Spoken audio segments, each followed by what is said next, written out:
ओम ऐं ह्रीं क्लीं चामुण्डाविष्ये शोक्तोको शमता की। देवव्रत ब्राह्मण थे। वह ब्राह्मण संतानहीन था, उसको कोई संतान नहीं थी। तब ब्राह्मण ने पुत्र प्राप्ति के लिए विधि पूर्वक यज्ञ करने का विचार किया। तमसा नदी के तट पर पहुंचकर ब्राह्मण ने उत्तम यज्ञ मंडप बनवाया और वेदज्ञ और यज्ञ कर्म में निपुण ब्राह्मणों को आमंत्रित करके विधि पूर्वक यज्ञ वेदी बनवाकर और अग्नि स्थापन करके उस श्रेष्ठ ब्राह्मण ने विधिवत पुत्र प्राप्ति के लिए यज्ञ आरंभ कर दिया। उस यज्ञ में मुनि बृहस्पति, पेल मुनि और गोबिल मुनि, यज्ञ बालक जी, यज्ञ में मंत्रों का उच्चारण करने वाले श्रेष्ठ मुनि थे। गोबिल मुनि मंत्रों का उच्चारण कर रहे थे।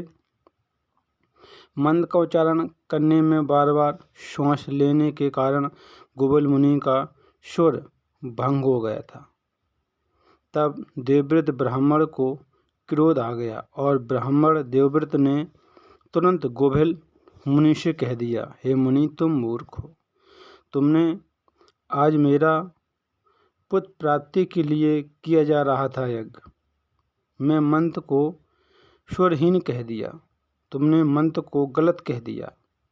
तब गोबिल मुनि अत्यंत क्रोधित होकर देवदत्त से कहने लगी, इस यज्ञ के फलस्वरूप उत्पन्न होने वाला पुत्र तुम्हारा मूर्ख, शठ और गूंगा होगा। हे ब्राह्मण, सभी मनुष्यों के शरीर में श्वास आता जाता रहता है। श्वास को रोकना पाना बड़ा कठिन है। ऐसी स्थिति में स्वरभंग हो जाने में मेरा कुछ भी दोष नहीं है। गोबिल मुनि का शाप सुनकर देवदत्त भयभीत और अत्यंत दुखी होकर मुनि से ब्राह्मण ने कहा, हे मुनि, आप मुझ निर्दोष पर व्यर्थ ही क्रोधित हो रहे हैं। मुनि तो सदा क्रोध रहित और सुखदायक होते हैं। हे मुनि, थोड़े से अपराध पर आपने मुझे श्राप क्यों दे दिया? पुत्रहीन होने के कारण मैं तो पहले से दुखी था, और लेकिन उस पर भी आपने श्राप देकर मुझे और भी दुखी कर दिया। वेदों के विद्वानों ने कहा है कि मूर्ख पुत्र की अपेक्षा संतानहीन रहना अच्छा है। उस पर भी मूर्ख ब्राह्मण तो सबके लिए निंदनीय होता है। वह पशु और शूद्र के समान सभी कार्यों में अयोग्य माना जाता है। हे मुनिवर, मूर्ख पुत्र को लेकर मैं क्या करूँगा?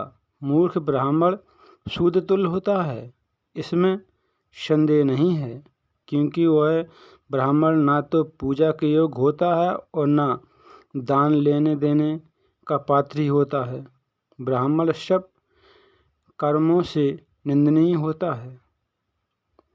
फल की इच्छा रखने वाले मनुष्यों को चाहिए कि देव और पितृ कार्यों के अवसर पर उस मुख ब्राह्मण का आसन पर न बैठाएं। राजा भी वेद विहीन ब्राह्मणों को शूद्र के समान समझें और उसे शुभ कार्यों में नियुक्त न करें, बल्कि उस मूर्ख ब्राह्मण को किसी के काम में लगा दें। ब्राह्मण के अभाव के कारण आप श्राद्ध कांड स्वयं ही कर लें, किंतु मूर्ख ब्राह्मण से कभी नहीं श्राद्ध कार्य करवाना चाहिए। मूर्ख ब्राह्मण को भोजन से अधिक अन्न नहीं देना चाहिए, क्योंकि अन्न देने वाला व्यक्ति नरक जाता है और लेने वाला तो विशेष तौर से नरक में जाता है। वेदज्ञों में श्रेष्ठ गोबिल मुनि, आपने यह श्राप क्यों दे दिया? इस संसार में मूर्ख पुत्र का पिता होना तो मृत्यु से भी बढ़कर कष्टप्रद होता है। हे मुनि, अब आप इस श्राप से मेरा उद्धार कीजिए। आप दीनों का उद्धार करने में समर्थ हैं। मैं आपके पैरों में पड़ा हूँ।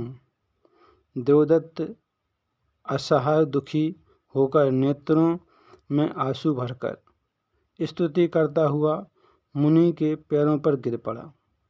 तब उस दीन हृदय देवदत्त को देखकर गोविल मुनि को दया आ गई। महात्मा लोग क्षण भर के लिए ही क्रोध करते हैं, किंतु पापी मनुष्य का क्रोध जीवन भर बना रहता है। जल का स्वभाव शीतल होता है। तब दयालु गोविल मुनि ने दुखी देवदत्त से कहा, तुम्हारा पुत्र मूर्ख होकर भी बाद में यह विद्वान हो जाएगा। वरदान प्राप्त करके देवदत्त प्रसन्न हो गए। देवदत्त ने विधिवत पुष्टेट यज्ञ समाप्त करके ब्राह्मणों को विदा किया। कुछ समय बीतने पर देवदत्त की पतिव्रता और रूपवती पत्नी रोहिणी, जो रोहिणी के समान शुभ लक्षणों वाली थी, रोहिणी ने गर्भ धारण किया। उस समय देवदत्त ने अपने यज्ञ को सफल जानकर प्रसन्न मन से बहुत से दान दिए। रोहिणी नक्षत्र में शुभ दिन में रोहिणी ने पुत्र को जन्म दिया। देवदत्त ने शुभ दिन और शुभ मुहूर्त में नवजात शिशु का जातकर्म संस्कार किया और पुत्र दर्शन करके पुत्र का नामकरण भी कर दिया और पूर्व बातों को ध्यान में रखते हुए अपने पुत्र का नामकरण कर दिया। उसका नाम उत्थय रख दिया। उत्थय को आचार्य वेद पढ़ाने लगे, किंतु उत्थय एक शब्द का भी उच्चारण नहीं कर सका। मूर्ख की भांति चुपचाप बैठा रहा। उत्थय के पिता ने उत्थय को अनेक प्रकार से पढ़ाने का प्रयत्न किया, किंतु उस मूर्ख की बुद्धि पढ़ने में नहीं लगती थी। उत्थय का मन पढ़ने में नहीं लगता था, बस घर में मूर्ख के समान पड़ा रहता था। इसलिए देवदत्त बहुत ही चिंतित थे।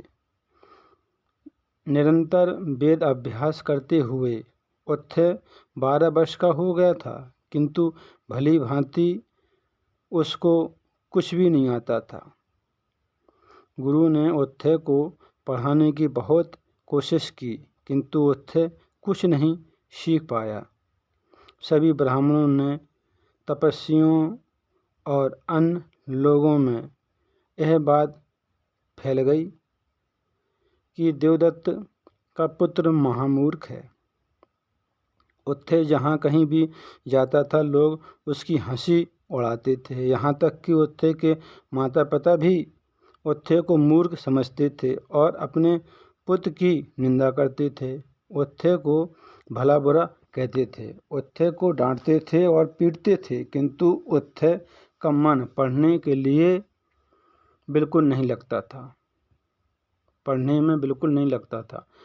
जब सभी लोग, माता पिता और भाई बंधु उत्थय की निंदा करने लगे, तब उत्थय के मन में वैराग उत्पन्न हो गया और उत्थय वन में चला गया।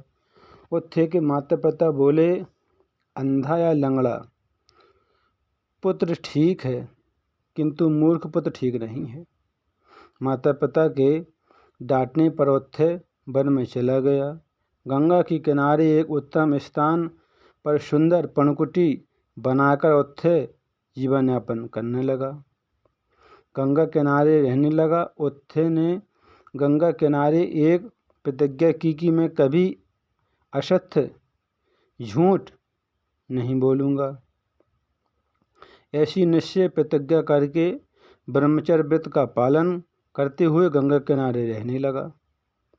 उत्थय वेद अध्ययन, जप, ध्यान और मंत्रों की आराधना कुछ भी नहीं जानता था। उत्थय कीलक मंत्र, जप, गायत्री मंत्र कुछ भी नहीं जानता था। उत्थय को अतिथि सत्कार, संध्या वंदन कुछ भी नहीं ज्ञान था उसका। उत्थय प्रातःकाल जगकर किसी तरह सामान्य रूप से स्नान कर लेता था बस, लेकिन शूद्र की भांति बिना मंत्र बोले ही गंगा में स्नान कर लेता था। उत्थे सदैव हमेशा सत्य बोलता था और झूठ कभी नहीं बोलता था।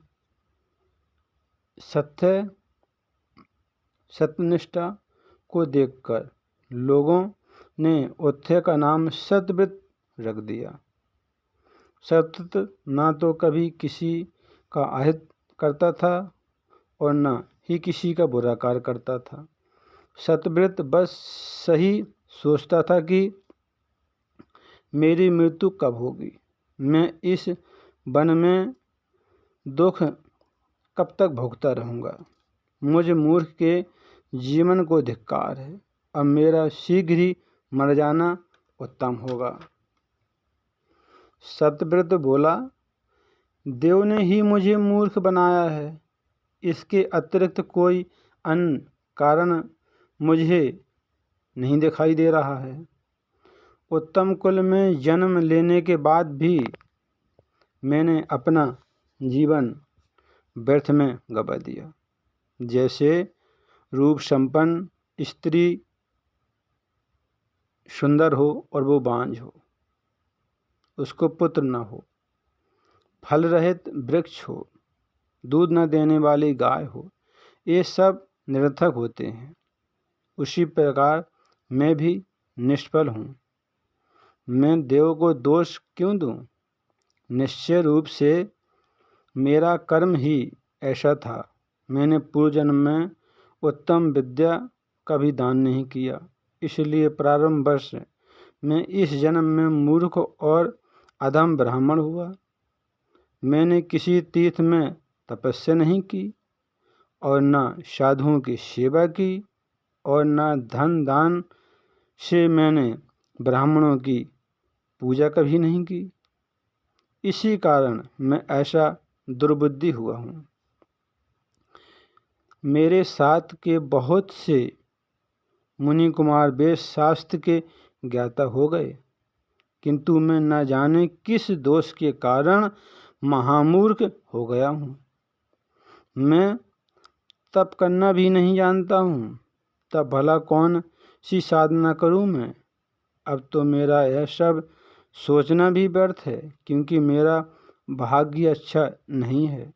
मैं भाग्य को ही सर्वोपरि मानता हूँ, क्योंकि परिश्रम से किया गया कार्य भी प्रारब्धवश सर्वदा विफल हो जाता है। ब्रह्मा विष्णु महेश और इंद्र भी सभी देवता भी काल के वश में रहते हैं, इसलिए काल सदा अजय है।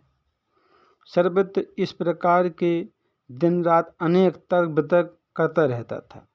सत्यव्रत गंगा के तट पर अपने आश्रम में रहता था।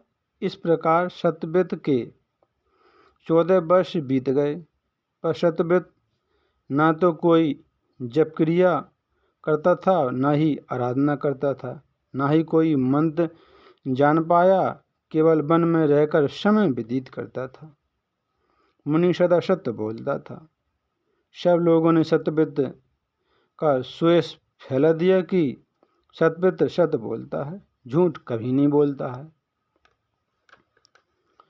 सत्यव्रत सत्य बोलता है। एक दिन शिकारी शिकार खेलने के लिए वन में आया। निषाद ने हाथ में धनुष बाण लिए था। निषाद ने एक शुंगर को तीर मारा। शुंगर घायल होकर भागता हुआ मुनि के समीप पहुंच गया। शुंगर चिल्लाते हुए आश्रम से निकल गया। शुंगर बचाओ बचाओ कहते हुए आश्रम के पास से निकल गया। सत्यव्रत बोला ए का उच्चारण किया। रक्त से सरोवर उस शुंगर को देखकर सत्यव्रत के मन में दया आ गई। तब सत्यव्रत बोला ए शब्द का उच्चारण किया था। घायल शुंगर सत्यव्रत के आश्रम के निकट कहीं झाड़ी में छिप गया। थोड़ी देर बाद निषाद राज शुंगर को खोजता हुआ सत्यव्रत के पास आया। पहुंच गया सत्यव्रत के पास। मुनि को देखकर निषाद राज ने मुनि को प्रणाम किया और पूछने लगा, मुनिवर, घायल शुंगर कहाँ गया? मैं आपके सत्य भाषण के वृत्त को जानता हूँ। इसलिए आपसे पूछता हूँ कि घायल सूअर कहाँ गया, किस ओर गया। मेरा परिवार भूख से पीड़ित है। मैं उनकी भूख मिटाने की इच्छा से वन में आया हूँ। हे मुनि, विधाता ने मेरी यही जीविका निर्धारित की है, इसलिए इसके अतिरिक्त मेरा दूसरा कोई साधन नहीं है। मैं सत्य कहता हूँ, अच्छे बुरे किसी भी उपाय से अपने परिवार का पालन पोषण तो निश्चित रूप से करना चाहिए। आप सत्यविद हैं, आप मुझे अब सच सच बता दीजिए, मेरा सारा कुटुंब भूख से व्याकुल है। हे मुनि, मैं आपसे पुनः पूछ रहा हूँ कि मेरा बाण से घायल सूअर किस ओर गया, कहाँ गया? आप मुझे शीघ्र ही बता दीजिए। निषाद राज के बार बार पूछने पर सत्यव्रत मुनि बड़े असमंजस में पड़ गए और मन में सोचने लगे कि अब मैं क्या करूं जिससे मेरा सत्यव्रत नष्ट न हो और मुझे यह भी न कहना पड़े कि मैंने सूअर को नहीं देखा। तुम्हारे बाण से घायल सूअर भाग गया, मैं मिथ्या झूठ कैसे बोलूं?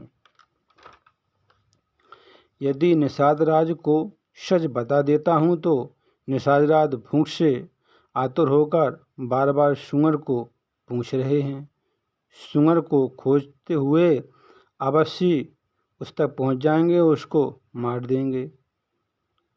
सत्य वास्तविक सत्य नहीं है। जिससे किसी जीव की मृत्यु होती हो, वह असत्य भी सत्य ही है। जो दया से युक्त हो, जिसके द्वारा प्राणियों को कल्याण हो, वही सत्य है।